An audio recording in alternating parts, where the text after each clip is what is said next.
Ce soir, dans Brainstorm Geek, on va parler de PlayStation, de Star Wars, de smartphone, de Logitech, de Netflix et de Pokémon.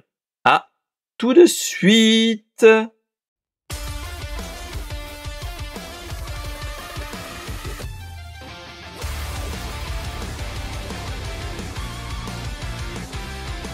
Et bonjour à tous, j'espère que vous allez bien.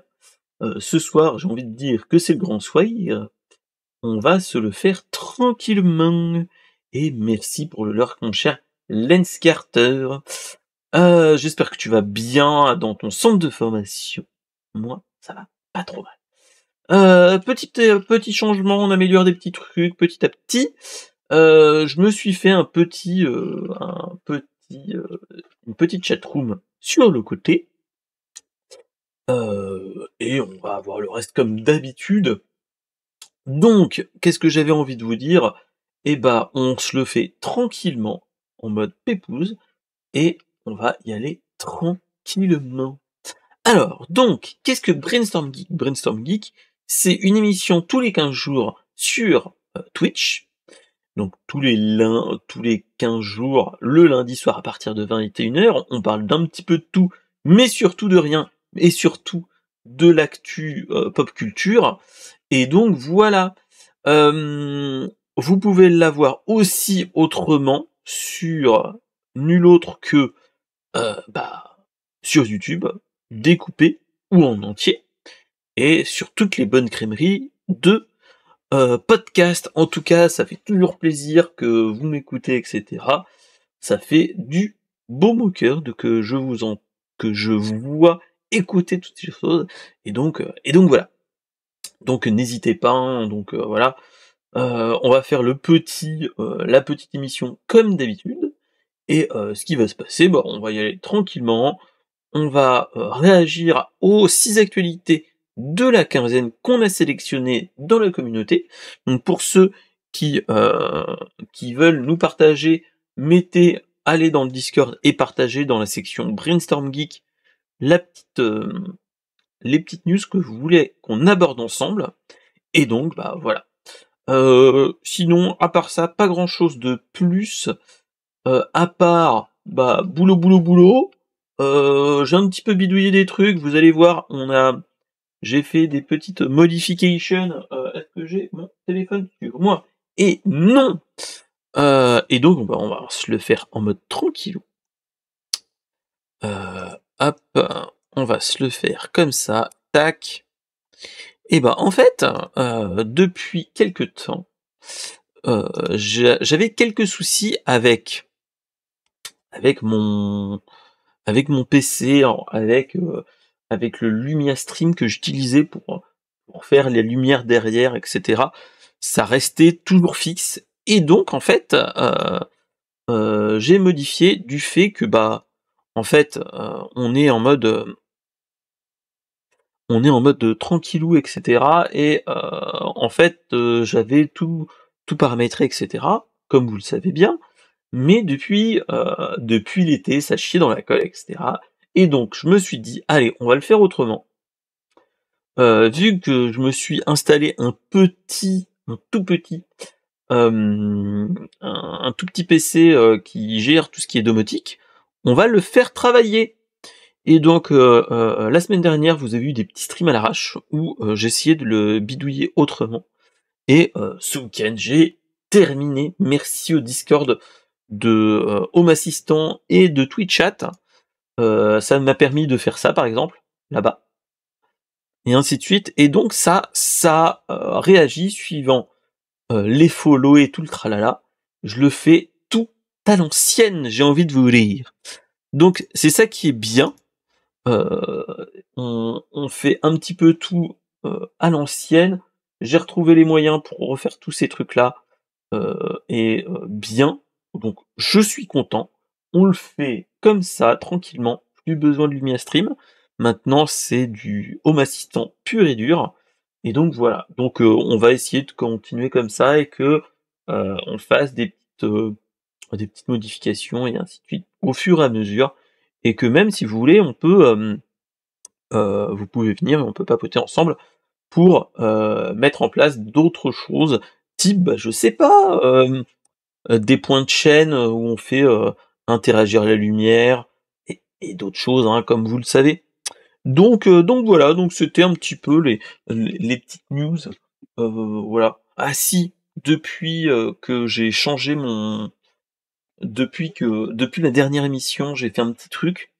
On avait fait du Pizza Tower, si vous vous rappelez, et sur la fin, en fait, il ramait du cul à mort, et je me suis dit: «Bon, bah, tant pis, c'est le mois, on va un petit peu se faire mal aux fesses, mais au moins on va se faire plaisir».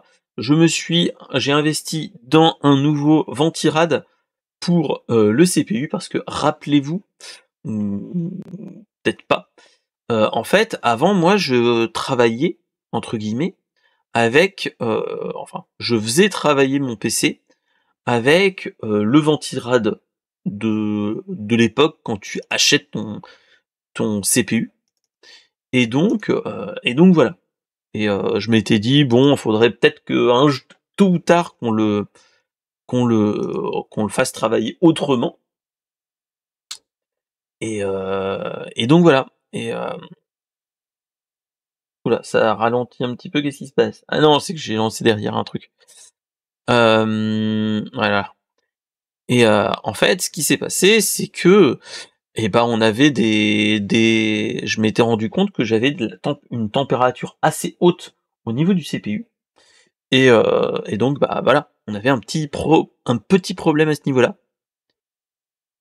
Et donc voilà, fallait, tôt ou tard qu'on change la tem le tout ce qui est, capteur et cetera, et donc allez, je me suis dit: «Tant pis, je casse, un petit peu mon budget pour m'acheter autre chose», et je me suis acheté un Arctic 34 RGB avec 2 ventilateurs et cetera, et là, juste pour vous dire, on est à 42 degrés sur le CPU. Donc j'ai envie de vous dire, le CPU n'est pas en mode j'ai chaud, je vais mûrir. Maintenant, c'est plus le GPU qui est un petit peu plus chaud. Je dis bien un petit peu plus chaud, parce que la température du CPU, il est à 50 degrés, hein. Donc c'est pas non plus énorme. On est plus sur de la bonne température, ou avec ce qu'on attend. Donc c'est ça qui est génial, c'est que là on va se retrouver sur, heu, sur un PC qui va pas encaisser le coup, j'ai envie de vous dire. Et donc voilà. Donc, sans transition, on va partir sur les news habituelles, et on va se le faire comme d'habitude. Hop, hop, voilà, hop, voilà. Allez, sans transition, on va partir sur la première news. Oui, voilà, maintenant c'est une température tout à fait normale. Avant on était sur vu que c'est très gourmand le streaming et cetera, je faisais faire plein de trucs en même temps.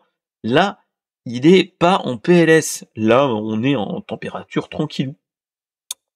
Donc voilà. Donc allez, sans transition, on va partir sur la news que notre cher Lance Carter nous a partagée il y a déjà bientôt 2 semaines, parce que c'est le lendemain de l'enregistrement qu'il nous l'a partagé. C'est que le 9 septembre, oui, donc il y a un bon 15 jours, euh, on nous a annoncé une mauvaise nouvelle qui est nulle autre que James Earl Jones nous a quittés. Alors, pour les gens qui font uniquement de la VF, vous allez dire bon, ouais, c'est personne et ainsi de suite, mais dans la VO, c'est celui qui faisait Mufasa dans Le Roi Lion, par exemple.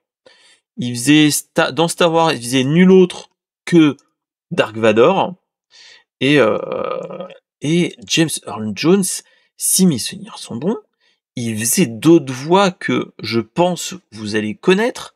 Si je vous dis en voix, il était, mais voilà, c'était un mec en filmographie, hein, je dis bien en filmographie, il nous a fait une quantité astronomique de films.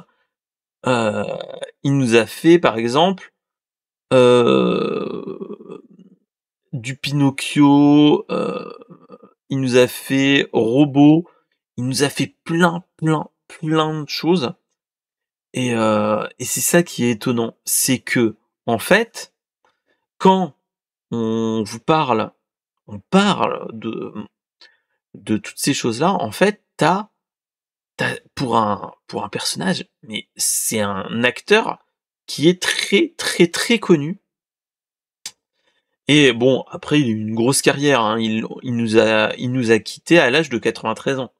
Faut pas se leurrer. Mais dans un autre point de vue, j'ai envie de vous dire, notre cher James Earl Jones, c'était quand même une grande ponte à l'époque. À l'époque et même maintenant, il y a plein de monde qui, ont réagi à sa mort, hein, faut pas se leurrer. Après, ce qu'il faut se dire, comme le dit dans le, mmh, dans l'article, ce qu'il faut savoir et ça je le savais aussi, c'est qu'avant de devenir, heu, avant de devenir, acteur, quand il était plus jeune, il ne parlait peu. Il parlait peu parce qu'il avait une grosse problématique qui était nulle autre que parce qu'il était bègue, en fait. Et oui et en plus, à San Diego, ils ont fait un hommage et tout et je trouve ça génial. Enfin, voilà, c'est une grande ponte du cinéma quand même, il a été acteur aussi et comédien de doublage et franchement, je te dis que, mon cher Lens, mais toi tu le sais bien, hein, mais voilà, c'est un grand personnage. Il a été aussi un méchant dans Conan le Barbare. Il a il est il est vraiment ça a vraiment été un acteur qui était multicasquette et qui était très bon dans ce qu'il faisait et mais moi, ce qui m'a le plus marqué, c'est que le fait, hem, c'est que, bah, en fait, notre cher, acteur, à la base, il était bègue et donc comme quoi, hem il faut juste trouver le bon moment et le bon angle d'attaque pour que, bah, un handicap qu'on peut avoir, que même moi j'ai eu, hein, j'étais bègue, hein, à une certaine époque et et franchement c'est un exemple pour tous, hein. Il a très, très, très bien marché. Il a très bien vécu et voilà. Ce qu'il faut se dire, c'est que, tout ce qui est, chose qui est différenciant, on va dire, et source de rigolade quand on est gamin, hein, faut pas se leurrer. Et clairement, là, on est dans ce cas de figure-là. Quand on était bègue, enfin quand on a été bègue, clairement, tu as souvent, des enfants qui se moquent de toi parce que tu bégayes, comme on dit, et faut juste trouver, soit la bonne chose qui te permet de bien contrôler ton élocution, soit, des choses comment dire? Qui te passionnent, j'ai envie de vous dire. Et surtout, bah, du travail, beaucoup et et beaucoup de séances aussi d'orthophoniste. Moi, personnellement, j'ai fait partie de ces enfants bègues et pour des raisons que je vais un petit peu éviter, hein, mais voilà et et clairement, en fait, on est dans des problèmes d'élocution qui est problématique et moi, ça a été, un petit peu la pop culture qui m'a permis de me débloquer grâce à un orthophoniste. Donc heu Donc voilà. Donc en tout cas, je pense que il ne me voit pas de là où il est, ce cher orthophoniste, qui était sur Châteauroux et qui doit être maintenant bien fin de carrière, doit être à la retraite même et donc voilà. Donc en tout cas, moi ça me fait plaisir de voir toutes ces choses-là et de dire que, potentiellement, il y a des choses comme ça et voilà. Mais oui, je vois ce que tu veux dire mon cher Lens, hein, toi aussi et moi j'avais eu problème d'élocution et tout tralala, enfin et faut juste trouver le bon déclic. C'est ça. Donc voilà. Donc en tout cas, moi je dis bah merci beaucoup à ce grand acteur hein, quand même qui à l'âge de 93 ans, c'est un bel âge quand même. Et en tout cas, bah merci beaucoup à lui. Parce que sans lui, je pense qu'il y a plein de films qui auraient fait autre chose. Enfin, ils auraient pas eu la même, le même cachet en VO. Parce qu'avec la voix, bon, nous on a eu Jean Reno hein, pour Mufasa dans Le Roi Lion, mais mais une voix comme lui devait être ouf hein, à ce niveau-là. Moi je l'entends sa voix et, et ouais, clairement. Ouais. Donc voilà. Donc c'était un petit peu la petite news un petit peu triste, mais bon, faut bien le faire. Donc allez, sans transition, on va passer sur la deuxième news de la soirée, qui est nulle autre que l'annonce de la PS5 Pro. Alors, pour ceux qui me suivent ailleurs que que sur cette chaîne, vous pouvez aussi me voir une fois par mois au niveau du Studio Renegade dans Insercoin. Et la semaine dernière, j'étais chez Insercoin et je parlais de des Metroid, mais surtout, on a réagi à l'actu de la semaine. Et on a donc parlé de la PS5 Pro. Bon, il y a eu d'autres choses entre temps, mais clairement, au vu de la réaction et de tous les dossiers de tous les articles que j'ai lus, quand on t'annonce une PS5 Pro qui est une PlayStation de, de milieu de cycle, voire fin de cycle, et que on t'annonce à un prix assez élevé, en te disant, voilà, on perd le lecteur optique, mais bon, ça c'est pas grave, hein, voilà. Mais d'un autre côté, la console est meilleure au point de vue puissance, il fait du meilleur ray tracing, il y a un upscaling avec l'IA, etc. Avec un FSR, mais maison de chez PlayStation. Voilà, que il va y avoir plein de jeux qui vont avoir du Game Boost, etc., etc. Ok. Le Wi-Fi 7, ouais, mais quoi d'autre en plus? Le support de la 8K, ouais, d'accord. Est-ce que quelqu'un a un écran 8K chez lui? Voilà. Et le support de tout ce qui est les accessoires, etc. Là, tu te dis, bon, est-ce que pour 800 €, 799,99 €, est-ce que ça fait pas trop cher? Moi, personnellement, ok, d'accord, une console ne sert qu'à faire du gaming et que, de toute façon, une console, ça va te permettre de faire que du jeu et les jeux seront totalement optimisés. Soit. Mais, quand on t'annonce une PlayStation 5 Pro, et qu'on te dit oui, la 8K machin truc, elle sera plus puissante, etc. 2 téraoctets de SSD, ok. Mais moi, le truc qui me fait le plus mal, c'est 120 balles de plus pour pouvoir continuer à faire un truc qui est quand même cher pour certains gamers, peut-être pas tous parce que avec ce qui s'est passé avec le Covid, etc., je pense qu'il y en a de moins en moins qui achètent chez eux en physique, mais quand on t'annonce pour 120 €, t'as un lecteur optique, t'as le lecteur Blu-ray qui a acheté à côté, ça te fait plus de 900 balles, donc 919 € à peu près, 920 €. Tu te dis merde, attends, il y a un souci.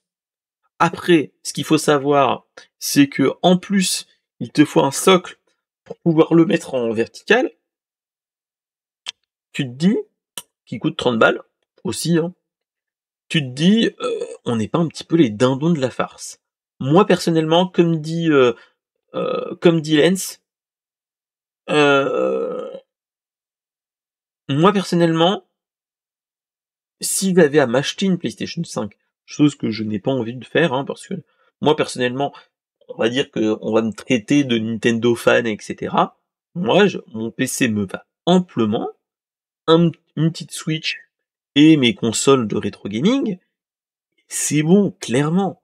Là, on est sur un truc, comme je disais dans Acercoin, est-ce que ça vaut vraiment le coup? Déjà, d'un point de vue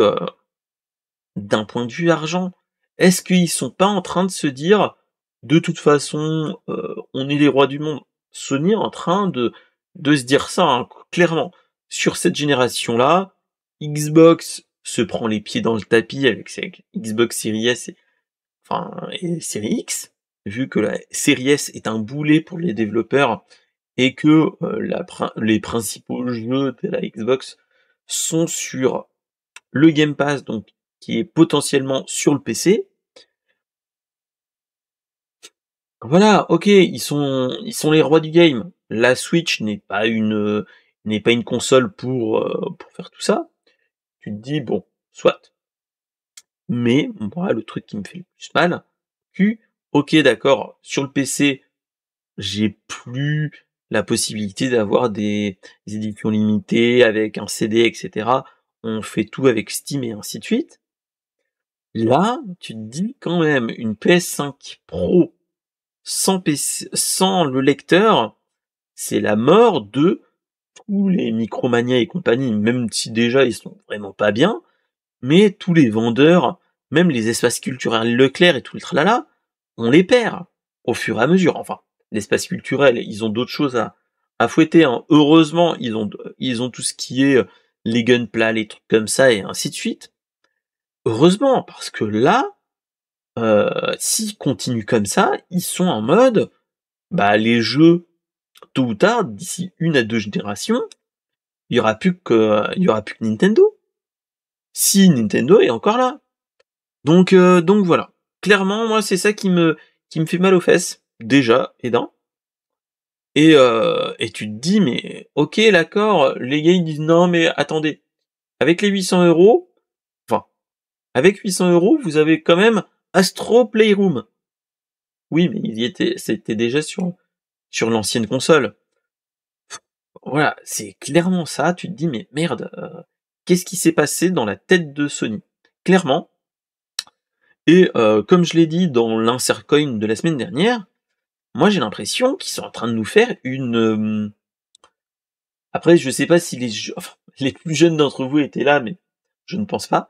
Mais rappelez-vous à l'époque de la PlayStation 3.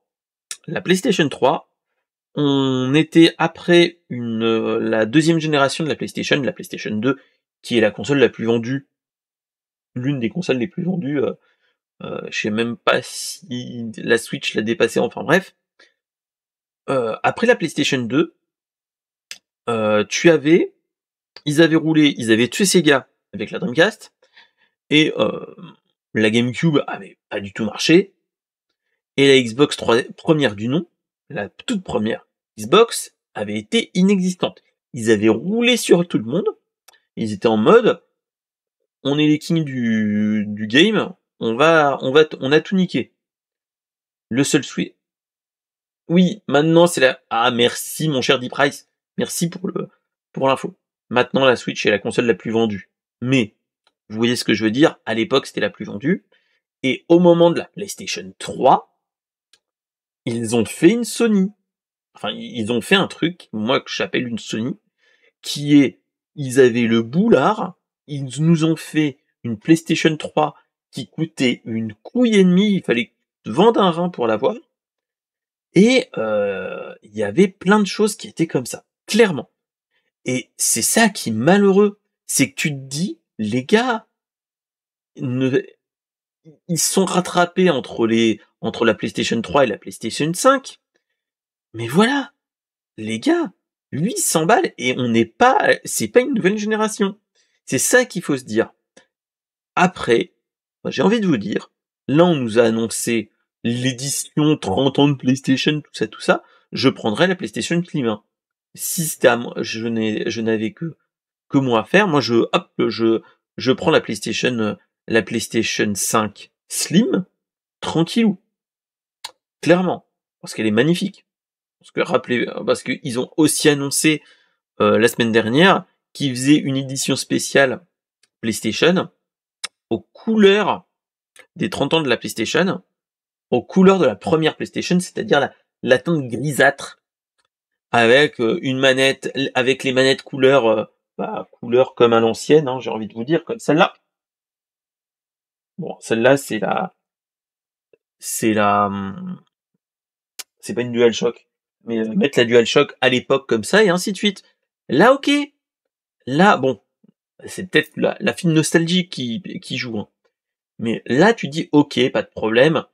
On est il joue sur la film nostalgique. Ok. Mais là, une console mid-gen, entre guillemets, hein, parce qu'on a encore quelques années avec la PS5 et la Xbox Series X, et ben j'ai envie de vous dire, là on se fait entuber. On se fait entuber et c'est la mort des espaces surculturels et surtout de l'occasion. Surtout de l'occasion, les gars. Rappelez-vous que qui dit oui, la PS5 c'est une PS5 Pro, c'est une PS5 Plus, ok. Mais de là à t'acheter exclusivement ça, moi non. Moi personnellement non. Clairement. Donc ouais. Donc dites-moi ce que vous en pensez les gars, mais moi personnellement c'est un grand non. C'est un grand non. Tu te dis les gars arrêtez, arrêtez. Vous êtes des les gars à vouloir avoir le beurre, l'argent du beurre et le cul de la crémière. Enfin, arrêtez les gars, Sony, voilà, c'est un non, un non. Donc, ouais, donc j'aimerais bien avoir les avis de personnes peut-être autres, parce que j'ai vu d'autres des consoles, des gars dans l'actualité qui disent ah c'est génial machin truc. Je vois pas. Enfin, c'est ça que moi je comprends pas. C'est que ok, on est dans le sens de l'histoire à dire que voilà, on part sur du dématérialisé, mais là, c'est c'est même plus le pansement que tu arraches vite, c'est que tu coupes. Merci mon cher Exhort. Mais voilà, après c'est peut-être nous, hein, mais voilà. Moi je me dis pour 800 balles, 800 balles, moi, je garde mon PC et enfin, voilà. Un gamer PC, tu te dis voilà, je te donne 800 balles, tu revends ta carte graphique, tu t'en rachètes une, tu te rachètes une carte mère avec le tout. Et pour 800 euros, tu peux te faire des petits trucs, hein, voilà, franchement. Et oui, et clairement, je pense qu'au point de vue puissance, elle en a encore la première PlayStation 5. Clairement. Donc ouais. C'est vraiment une news qui m'a fait mal au cœur hein, quand on t'annonce ça. Il y avait des rumeurs, etc. Mais tu te dis non, les gars, arrêtez, arrêtez, les gars, merde. Donc bon, donc bon. Allez, sans transition, on va passer sur une autre news qui est peut-être moins non, hein, et un petit peu plus tech. On va partir sur du téléphone portable et on va parler d'une chose innovante entre guillemets. C'est après le Z Flip, le Z Fold et ainsi de suite, les Xiaomi qui changent, qui se font en pliant, etc.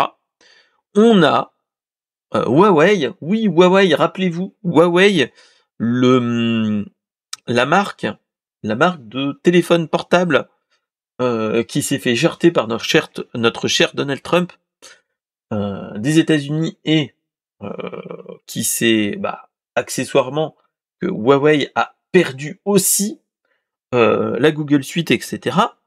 On se retrouve avec un nouveau Huawei avec un truc qui te dit voilà, le smartphone pliant c'est surfait, maintenant on vous fait un smartphone pliant mais avec 2 pliures. Je m'explique. Je vais vous montrer des petites photos. Vous avez un téléphone en fait qui se ferme en accordéon. Clairement. On a en fait, des téléphones type habituel haut de gamme, hein, voilà, on nous a annoncé le 10 septembre que voilà, on a en fait un téléphone qui se plie et déplie en 3 parties. C'est-à-dire, je vais vous montrer, en fait, le téléphone se déplie pour avoir plus de 10 pouces d'écran, et là tu te dis: «Pourquoi pas?» avec une épaisseur assez fine. Tu te dis: «Pourquoi pas?» On se retrouve plié entièrement sur du téléphone, actuel, c'est-à-dire un petit 6 pouces, enfin, voilà, comme on a actuellement, hein, avec une petite épaisseur supplémentaire. Parce que, ce qu'il faut se dire, c'est que l'épaisseur en elle-même d'un, c'est quasi, 1,9 millimètres. Celui qui s'enroule, je suis bien d'accord, mon cher Exhort, mais c'est pas encore, voilà. Là,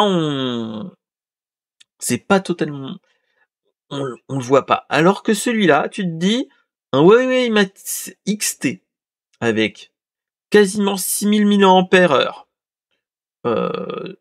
de 1,9 millimètres d'épaisseur pour l'épaisseur de batterie, euh, un capteur 50 mégapixels, etc., un périscope avec un zoom optique 5,5, un grand angle, etc., tu te dis, why not? Avec ses gigas de RAM, 256 gigas minimum de stockage, un bel écran de 6,4 pouces, et en dimension, je dis bien en dimension en mode smartphone, ça te fait une épaisseur de, de 12 millimètres, enfin 13 millimètres parce que 12,8, tu te dis, c'est pas déconnant. Et en ouvert, ça te fait un smartphone qui fait du 10 pouces, et là tu te dis, pourquoi pas. On a, bon, charge sans fil, charge filaire jusqu'à 66 watts, ça fait tablette. Franchement, du Wi-Fi 6, du Bluetooth génial, voilà, tout est bien, à part un truc qui est,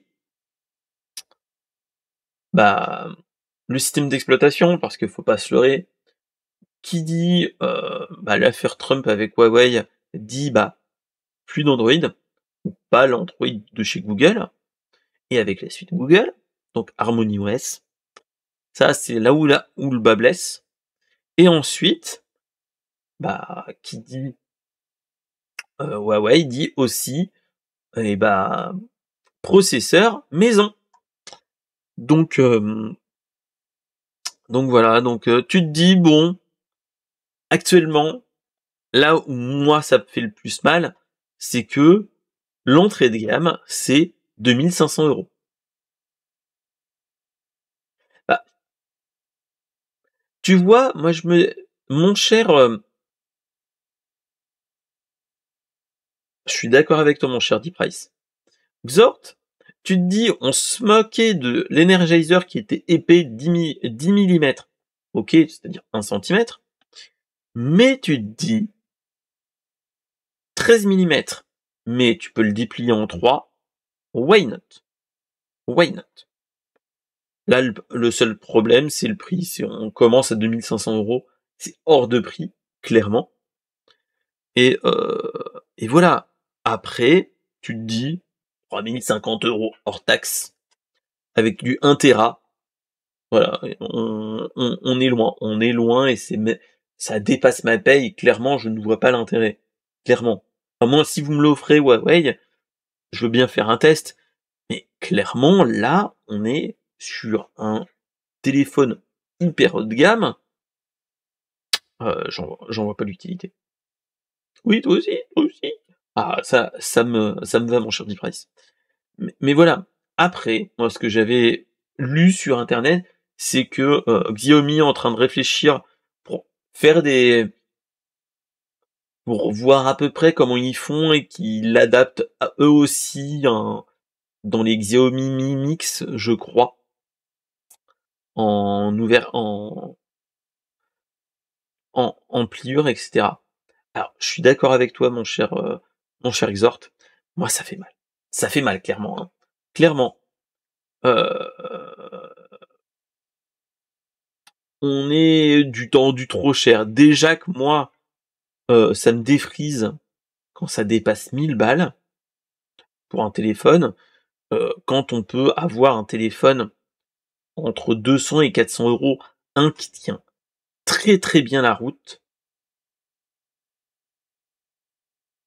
Bah, voilà, le dernier Fold était top, mais pas sorti en France. Donc c'est ça. Bah, moi, tu vois, moi qui aime bidouiller, et cetera, hein, qui aime bien bidouiller les téléphones que j'ai et ainsi de suite, moi ça me fait mal au cul de payer un téléphone aussi cher et j'ai surtout pas le budget pour ça. S'il avait à changer là prochainement, d'abord, il est où mon téléphone? Bon, je sais pas, mais d'abord, en fait, ce que je ferais, c'est, bah, je je réparerai mon téléphone jusqu'au bout, parce que là, j'ai un souci de câble USB, enfin, de port USB qui est en train de chier. Et après, ça serait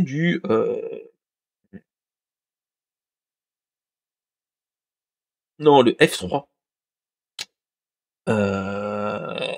Bon, il y a juste un port USB à changer et après c'est bon. Et après c'est reparti, dès qu'il y a ça, je le dé je le flash et je mets une ROM custom jusqu'à ce que mort s'en suive. Mais voilà, après dans le pire des cas, c'est ça. C'est là, moi, si j'ai vraiment à utiliser un téléphone portable, j'irai pas vers les téléphones comme ça, vers les téléphones pliants. Je partirais peut-être toujours sur mes Pocophone ou les Xiaomi, qui sont très bien, les Redmi, ou d'aller plus sur un Pixel 7a dans ces marques-là. Moi, je vois pas l'utilité aller dans d'autres trucs. Aller dans l'entrée de gamme, qui est déjà à une époque, c'était déjà du haut de gamme.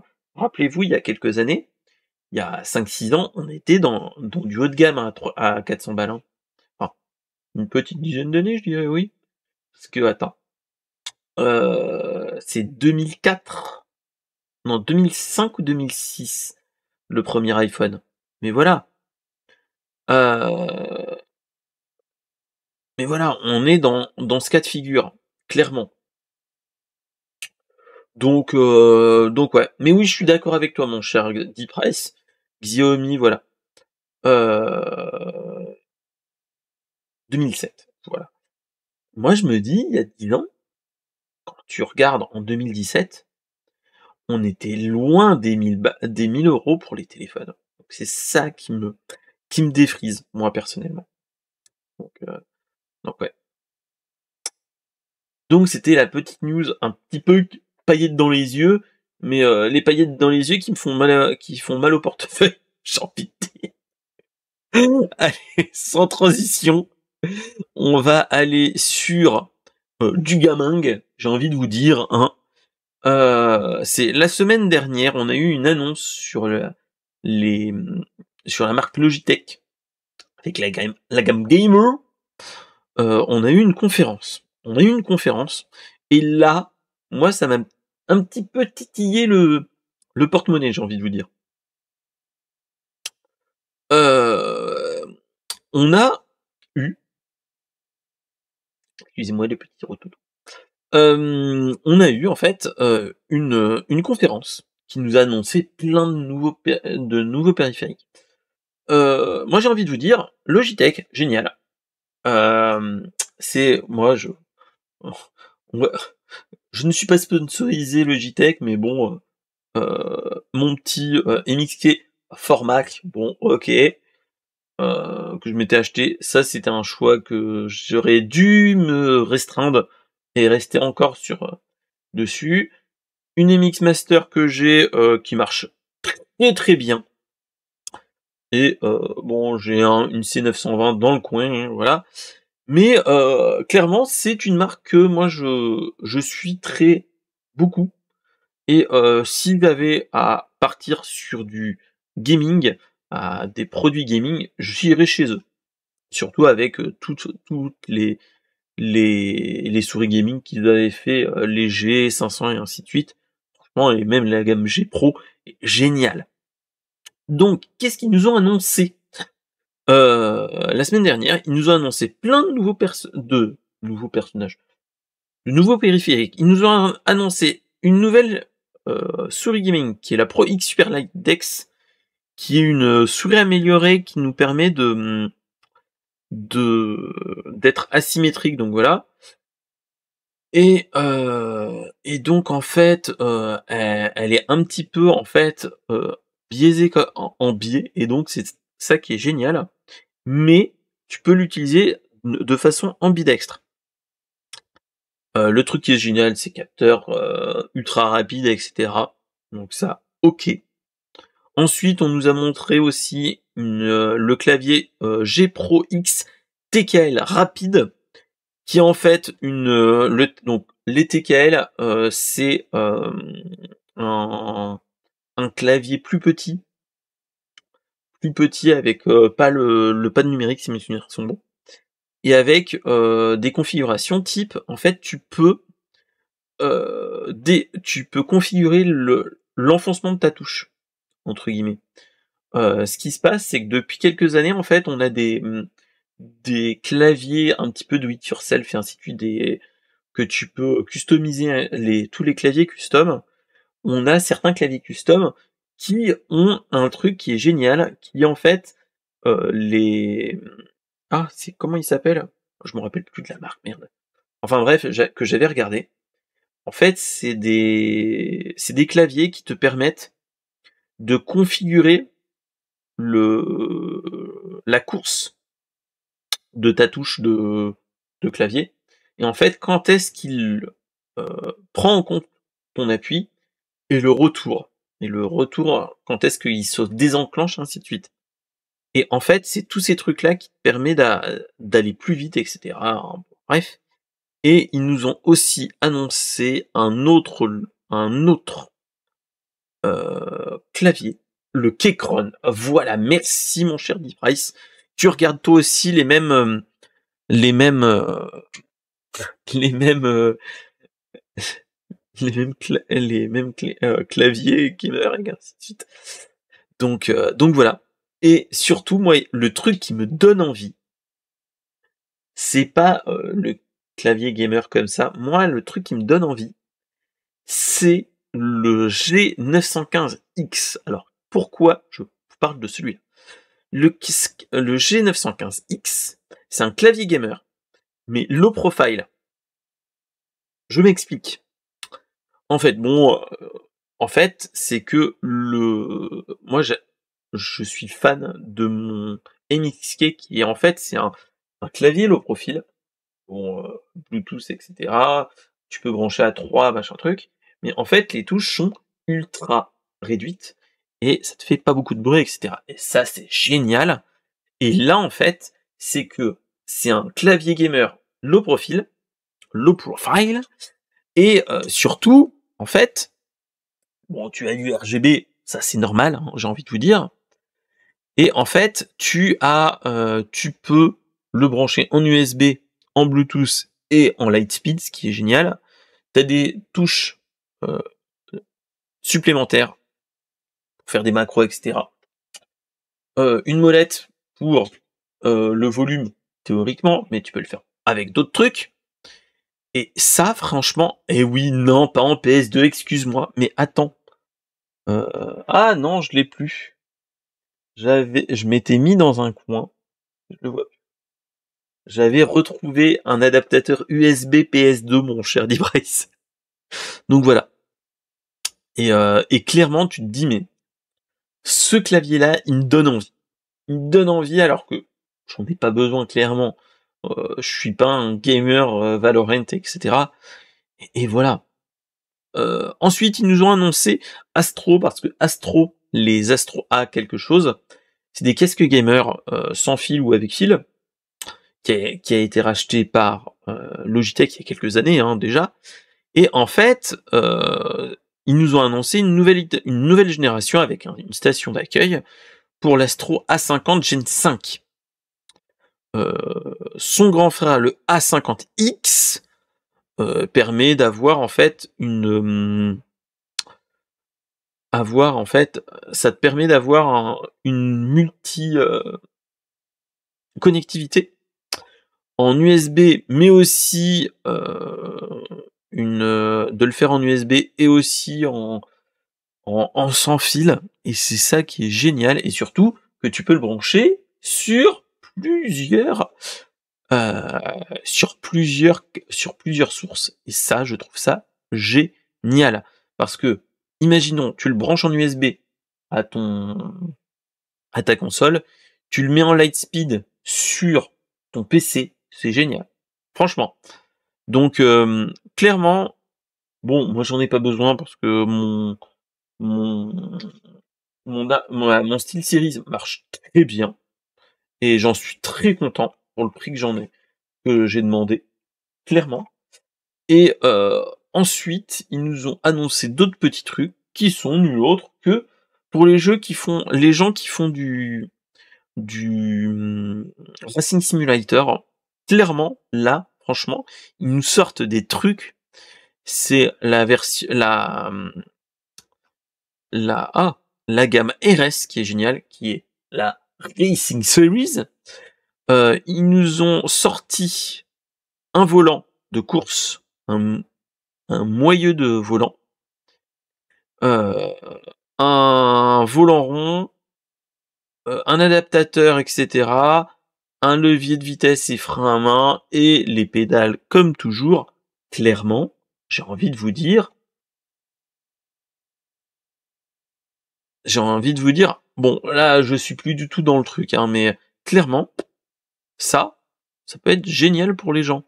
Pour les gens qui font du racing sim, je pense qu'elle ne peut être que bien. Oui, et après, j'ai une souris comme ça qui fait dongle ref et qui gère le plus. Mais clairement, maintenant, on a de moins en moins de besoins, mais voilà. Même dans les entrées de gamme maintenant, tu peux faire plein de trucs. Moi, j'ai madame je vais offert à madame SP un PC portable, et je n'ai plus que cette souris-là. Donc, je lui ai acheté une Logitech entrée de gamme silence. Parce que bon, assistante maternelle, je me suis dit, tant qu'à faire, elle pourrait travailler sur son PC de manière silencieuse avec sa souris. Et donc voilà. Donc c'était ça qui était génial. Et ensuite, après avoir annoncé tous les trucs gamers, ils nous ont parlé de tout ce qui était pas gamer, mais streamer. En fait, ils nous ont annoncé qu'il y avait l'arrivée d'un nouvel outil dans Streamlabs pour faire de meilleures captures et de meilleurs clips, qui permettra de l'exporter et d'exporter les temps forts pour Twitch. Donc pourquoi pas? Moi j'en vois pas l'utilité personnellement, parce que Streamlabs avait été aussi racheté par Logitech. Donc voilà. Et surtout prise en charge de faire des contenus YouTube, etc., et de les uploader sur TikTok. Quand tu fais des clips que tu aimes bien et que tu veux partager, tu peux le faire sur TikTok aussi. Donc voilà, donc des annonces plutôt intéressantes. Moi, plutôt clavier qui m'a plus tenté. Clavier et souris, bon, bof, mais plus le clavier, bizarrement. Donc voilà. Donc c'était un petit peu la news périphérique gamer. Et donc voilà. Allez, sans transition, on va passer sur l'avant-dernière news. Et merci le studio Renegade. Comment vous allez bien, les gars? J'espère que vous allez bien. J'espère que vous avez passé un bon insert coin. Ils étaient en train de parler de l'actualité gaming, donc Hugues et notre cher Flo. J'espère que vous allez bien. J'espère que vous avez passé une bonne émission. J'espère que vous avez parlé aussi de la news que là j'avais abordée. Petit coucou mon cher Flo. Est-ce que vous avez parlé de Nintendo et Palworld? Parce on va s'y attaquer. Donc j'espère que vous y en avez parlé. J'espère, mon cher Flo.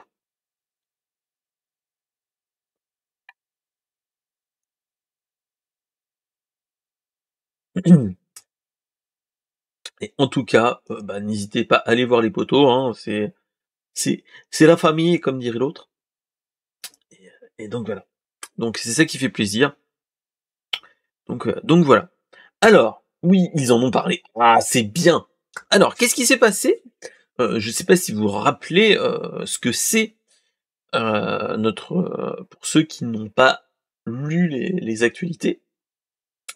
Palworld, c'était un jeu qui était sorti fin décembre, début janvier, je crois. Enfin, dans ces eaux-là. Oui, c'était en janvier. Je me rappelle que notre cher Hugues l'avait acheté, il avait joué ouais, il y avait joué, donc ça me dit quelque chose. À sa sortie, en fait, il y avait eu un petit souci, c'est que en fait, rappelez-vous, qui dit oh merci pour le resub mon cher Flo, merci pour le soutien, merci pour le subprime, ça fait toujours plaisir d'être soutenu par les potos. Merci beaucoup. Et donc en fait, ce qui s'était passé, c'était que en début de ah voilà, et si vous avez regardé, quand on fait euh, on a un resub à la chaîne, il y avait mon casque qui était derrière, qui faisait de la lumière. Voilà, voilà. Donc, début d'année, on avait parlé de cette sortie de Palworld, qui est nul autre que un jeu vidéo avec des monstres que tu peux attraper, euh, que tu peux utiliser pour faire une installation, etc., ainsi de suite. Et en fait, au moment de la sortie, on s'était tous posé la question, est-ce que c'est pas du gros plagiat des familles qui nous avait fait sur du Pokémon? Parce que en plus, dans Palworld, tu voyais que t'avais des personnages un petit peu type Pokémon, mais avec des armes, des flingues et ainsi de suite, et plein d'autres choses. Et The Pokémon Company et Nintendo s'étaient dit, on regarde de plus près leurs copies pour voir si on est vraiment, on a du plagiat ou autre chose. Ce qui s'est passé, c'est que le 19 septembre, on a eu un communiqué de presse de la Pokémon Company et de Nintendo qui nous a dit voilà, euh, nous emmenons Pocket Pair devant la justice parce que ils accusent que Palworld enfreint plusieurs brevets avec des de l'utilisation abusive sur l'image des Pokémon, enfin de monstres plutôt mignons et ainsi de suite. Alors, c'est pas une attaque surprise de Nintendo, faut pas se leurrer, hein. Mais en fait, ils avaient déjà dit que il faudrait peut-être regarder si il y avait une violation de propriété intellectuelle liée aux Pokémon à ce niveau-là. Moi, j'ai envie de vous dire, ok, d'accord, bon, c'est euh, un monde un petit peu avec des personnages, etc. Moi, personnellement, je ne vois pas l'effet de oui, oh, on dirait des Pokémon de loin. Quand tu regardes les gens jouer après coup, et ben en fait, tu te dis, est-ce qu'il n'y a pas enfin, je vois pas vraiment, en fait, un plagiat, en fait. Moi, je le vois pas, ce plagiat-là. Dites-moi ce que vous en pensez, les gars, hein. Mais moi, je vois plus, si vous vous rappelez de Valheim, pour ceux qui ont joué, tu vois plus un jeu de survie. Du peu que j'avais regardé les streams de Hugues et d'autres streamers, c'est plus c'est plus un jeu à la Valheim ou à la Ark Survival, si vous vous rappelez, les gars. On est plus sur... si vous vous rappelez de Ark Survival, on était sur un jeu de survie avec des dinosaures. Ça, je vois plus. On dirait plus un Ark Survival Evolved avec des personnages qui se rapprochent de Pokémon. Mais là, moi, j'ai envie de vous dire, déjà, est-ce qu'il y a de réelles violations de brevets? Ça, c'est autre chose.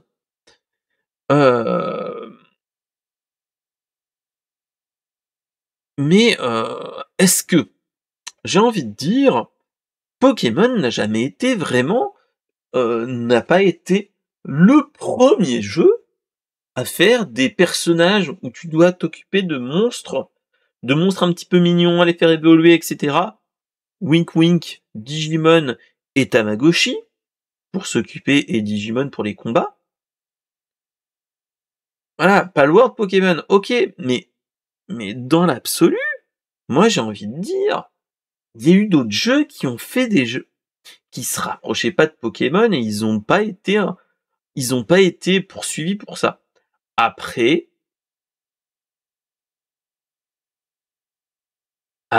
voilà, ils essayent de trouver de la thune. C'est malheureux de dire ça, hein, mais clairement on est là, on en est là. Et c'est ça qui est dommage, c'est que ok, il y a eu un petit succès d'estime, il y a eu, je sais, des mods qui ont récupéré les assets 3D des derniers Pokémon pour les transposer dessus.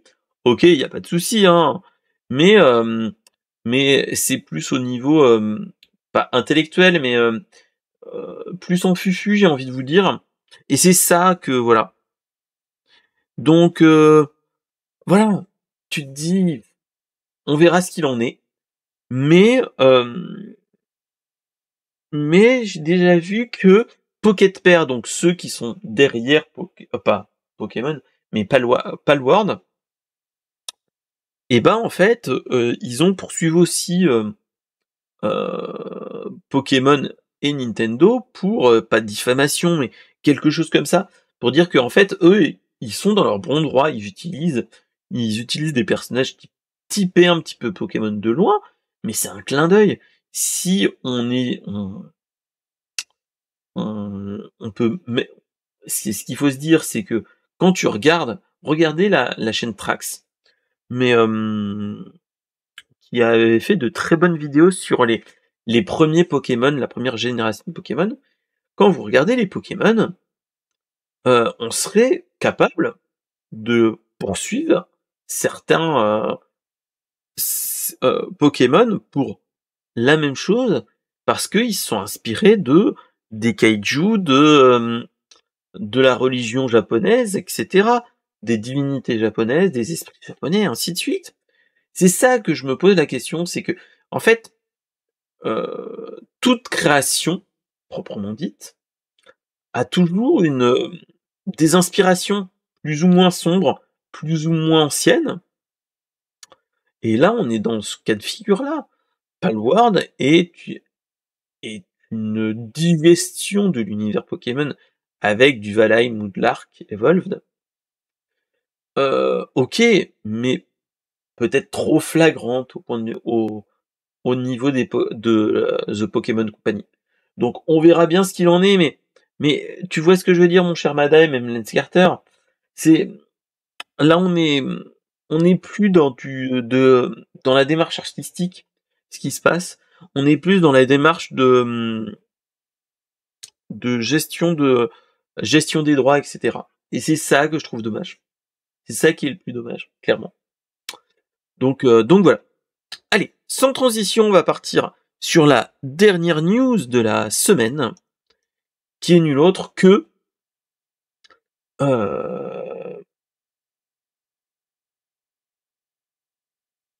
de la Geeked Week de chez Netflix. Alors, je sais pas si vous en avez entendu parler, dans la nuit du 19 septembre, on a eu une conférence avec toutes les productions qui allaient venir de chez Netflix, et ça fait 3 ans qu'ils nous font ça, depuis que je fais le retour du jeudi et Brainstorm Geek, hein, on en avait déjà parlé. Et en fait, tous les ans, à cette période-là, ils nous font une Geeked Week. A été retransmise en direct, et donc ils nous ont annoncé plein de choses. On a eu des images de mercredi, que je ne suis pas, mais voilà, de Squid Game, de la suite de Squid Game, de Black Mirror, ça me donne envie, de Avatar, le dernier maître de l'air, la série live, mais on a eu d'autres trucs. On nous a montré que, en novembre, le 9 novembre, on allait avoir, en fait, la 2e saison de Arcane, donc l'univers de LoL. On nous a montré ensuite le casting de la saison 2 de One Piece, avec les nouveaux personnages de Baroque Works, les médecins de Drum Island, Vivi Nefari, et surtout Chopper. Alors, on nous a montré Nico Robin, qui sera fait par Lera Abova, qui est une personne qui est plutôt peu connue. On nous a montré Joe Manganiello. Vous allez voir qui c'est, hein, qui fait Crocodile. C'est celui qui a joué dans Spider-Man, le premier de Sam Raimi, qui fait Flash Gordon, enfin Flash. Il y a Magic Mike, il avait fait dans Magic Mike, il avait joué dans How I Met Your Mother, et il avait fait aussi Deathstroke dans Green Arrow, je crois. Dans Arrow de Green Arrow, de l'univers Green Arrow. Oui. Alors, la famille Adams, c'était pop culture, mon cher. C'est une série en fait. Donc voilà. Et donc, ce qui se peut passer, c'est qu'ils nous ont annoncé que la saison 2 de One Piece, ça sera en 2025. Moi, le truc qui m'a fait grimper au plafond, c'est les premières images de Chopper, et qui donnent plutôt envie. En mode chibi et tout, il est plutôt mignon. Et plutôt proche de ce qu'il en est. Donc c'est ça qui est bien. Donc voilà, Black Mirror. On nous a montré aussi quelques images de Stranger Things qui donnent envie, hein, voilà. Qui donnent envie et qui... Voilà, quoi. Et ensuite, moi, le truc qui m'a clairement donné envie de continuer de payer mon petit pécule à Netflix, c'est la bande-annonce de Tomb Raider en animé. Il va y avoir une série animée sur Splinter Cell. Coucou Ubisoft. Une saison 2 de Cyberpunk Edge Runner. Mais surtout, moi, il y a un truc qui m'a donné clairement envie. Bon, il y a Sandman qui arrive, hein, clairement, qui va arriver en 2025. Mais surtout, en avril, il y a un truc qui me donne clairement envie. C'est la nouvelle adaptation animée de Devil May Cry. Où on va avoir Dante. Et ça va faire plaisir, parce que en plus, c'est qui est-ce qui fait la production? C'est Adi Shankar, qui a fait nul autre que les Castlevania. Et ça, c'est clairement cool. On nous a aussi montré des images de Cobra Kai et autres. Mais clairement, la Geeked Week, à part, des choses que tu te dis, ouais, ça va arriver, etc. Type le drama coréen, type Earthstopped, la saison 3, ok. Mais bon, moi, mercredi, que je suis pas fan à 100%, ok, pourquoi pas. Mais clairement, tu te dis, bon, ça peut être intéressant. Le Black Mirror avec une saison 7, donc ça peut être plutôt cool, surtout que, pour ceux qui s'en rappellent, Black Mirror, c'est quelque chose qui est plutôt cool. Une série d'anthologie qui fait normalement pas d'épisodes avec des liens les uns entre les autres, et c'est ça qui est cool. Donc ouais. Donc clairement, vous voyez, moi tout ça, ça me donne clairement envie. Donc voilà. Allez. Donc c'était la petite dernière news de la saison, j'avais envie de dire, mais non, de l'émission. Et donc, voilà. Moi, clairement, c'est quelque chose qui me donne clairement envie, hein, j'ai envie de vous dire. Et clairement, on est dans du très très très bon. Donc en tout cas, je remercie tous ceux qui m'ont suivi pour cette émission. En tout cas, merci à tous. Les gars, si vous avez envie de partager des news, balancez les news sur le Discord. Allez-y, tranquillou. Moi, ça va être avec grand plaisir que on va se retrouver dans 15 jours.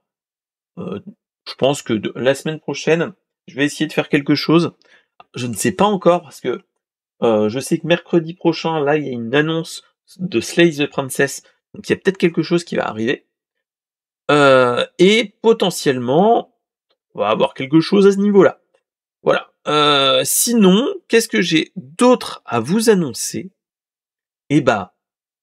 On se retrouve dans 15 jours, et sinon, on se retrouve malheureusement, je vais en parler, que le mois prochain, le 28 octobre, pour un dossier sur Instercoin dans le studio Renegade.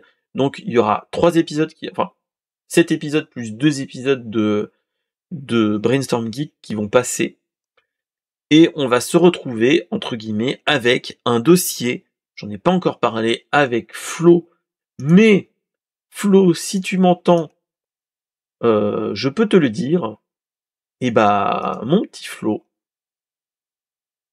tu m'as mis d'accord, on se fait un dossier Mario Party, pas plus tard que,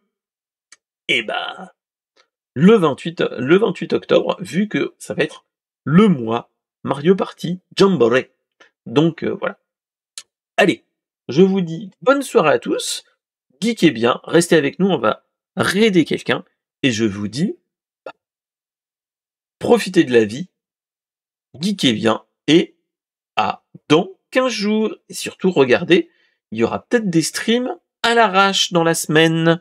Allez, salut, salut!